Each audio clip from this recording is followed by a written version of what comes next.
அஸ்ஸலாமு அலைக்கும் ஃப்ரெண்ட்ஸ், எல்லோரும் எப்படி இருக்கீங்க? அல்ஹம்துலில்லாஹ் நாங்கள் எல்லோரும் நல்லாயிருக்கோம். நீங்களும் நல்லா இருப்பீங்கன்னு நினைக்கிறேன். நான் இன்றைக்கி வீடியோவில் என்ன செய்ய போகிறேன் அப்படின்னா, பருப்பு ரசம் தாங்க செய்ய போகிறேன். நான் தக்காளி ரசம், மிளகு ரசம்லாம் நம்ம சேனலில் ஏற்கனவே அப்லோட் பண்ணியிருக்கேன். இன்றைக்கி நான் பருப்பு ரசம் தான் சூப்பரான டேஸ்ட்டில் செய்ய போகிறேன். இப்போ வாங்க அதை எப்படி செய்யலான்னு பார்க்கலாம்.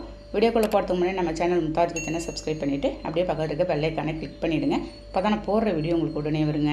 ஃபஸ்ட்டு ஸ்டவ்வில் ஒரு நான்ஸ்டிக் பேன் வச்சுருக்கேங்க. ஒரு ஸ்பூன் நான் மிளகு, ஒரு 1.5 ஸ்பூன் ஜீரகம் சேர்த்துடலாம். அதோட ஒரு 3 காஞ்ச மிளகாய் சேர்த்துருக்கேன். உங்களுக்கு காரம் எப்படியோ கூட குறைச்சி நீங்கள் சேர்த்துக்கலாங்க. லோ ஃப்ளேமில் வச்சு நீங்கள் லைட்டாக பொன்னிறமாக நம்ம வறுத்து எடுத்துடலாம். நல்லா பட்டுன்னு தெரிஞ்சு இந்த மிளகு ஜீரகம் உங்களுக்கு நல்ல வாசனை வருங்க. இந்த மாதிரி நம்ம வறுத்து நம்ம ரசம் வைக்கும்போது செம்ம சூப்பரான டேஸ்ட்டில் இருக்கும் இந்த பருப்பு ரசம். அப்படியே நல்லா ஆறுனதும் ஒரு அம்மியில் வச்சு நான் எல்லாத்தையும் பொடி பண்ணிட்டு போகிறேங்க. நம்ம ஒரு மிக்ஸி ஜாரில் போட்டு பொடி பண்ணுறதை விட நீங்கள் நல்லா ஆறுனதும் இந்த மாதிரி அம்மியில் வச்சு நீங்கள் பொடி பண்ணி ரசம் வச்சு பாருங்களேன், செம்ம சூப்பரான டேஸ்ட்டில் இருக்கும்.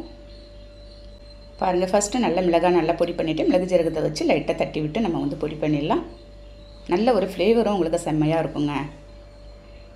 அதே சமயம் ஒரு 4-5 பூண்டு பல் எடுத்து வச்சுருக்கேன். இது எல்லாத்தையும் எடுத்துகிட்டு ஒரு பவுலில் எடுத்து ட்ரான்ஸ்ஃபர் பண்ணிவிட்டு அந்த பூண்டையும் வச்சு அதுலேயே நெசுக்கிடலாம். நம்ம இந்த தோலோடு நீங்கள் நெசுக்கிக்கோங்க.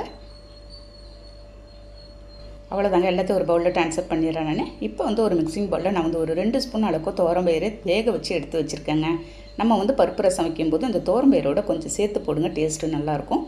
அதோடய ஒரு நெல்லிக்காய் சைஸ் புளி எடுத்து கரைச்சி வச்சுருந்தது அதோடு சேர்த்துடலாம். நல்ல பழமான தக்காளி பழமாக எடுத்து ஒரு 3 தக்காளி பழம் போட்டு அதிலே நல்லா கரைச்சிட்டு போகிறேன் நான்.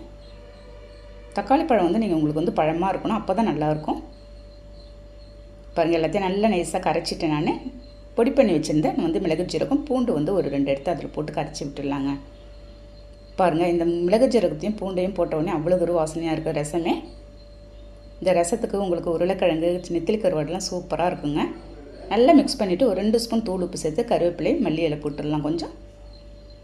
ஃபைனலாக இப்போ தாளிப்பு தான் பார்க்க போகிறோம். ஒரு 2 ஸ்பூன் நான் பியூர் கடலை எண்ணெய் ஒரு நான்ஸ்டிக் பேனில் ஊற்றி ஒரு 1/2 ஸ்பூன் நான் வெந்தயம், ஒரு 1/2 ஸ்பூன் கடுகு பருப்பு சேர்த்துடலாங்க.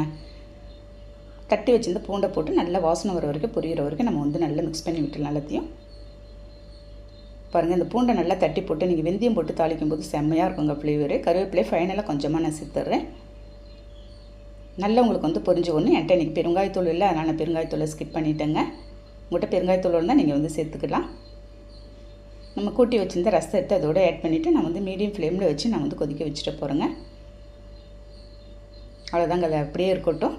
பாருங்கள், இந்த மாதிரி நுரக்கட்டி வர வரைக்கும் நம்ம வெயிட் பண்ணிவிட்டு நம்ம ஆஃப் பண்ணிட வேண்டியதான். மிக்ஸ் பண்ணி விட்டு இந்த ஒரு ரசம் போதுங்க, அவ்வளவு சாப்பாடு சாப்பிட்லாம் நம்ம. அப்படியே மிக்ஸ் பண்ணும்போதே செம்ம வாசனையாக இருக்குது ஃப்ரெண்ட்ஸ்.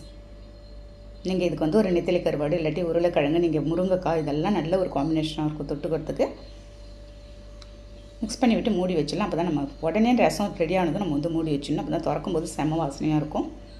ஓகே ஃப்ரெண்ட்ஸ், நீங்களும் ட்ரை பண்ணி பார்த்துட்டு எனக்கு கண்டிப்பாக கமெண்ட் பண்ணுங்கள். இந்த வீடியோ பிடிச்சிருந்தால் லைக் பண்ணிவிட்டு ஷேர் பண்ணுங்கள். மறக்காமல் சப்ஸ்கிரைப் பண்ணிவிடுங்க. நெக்ஸ்ட் வீடியோவில் பார்க்கலாம். பை.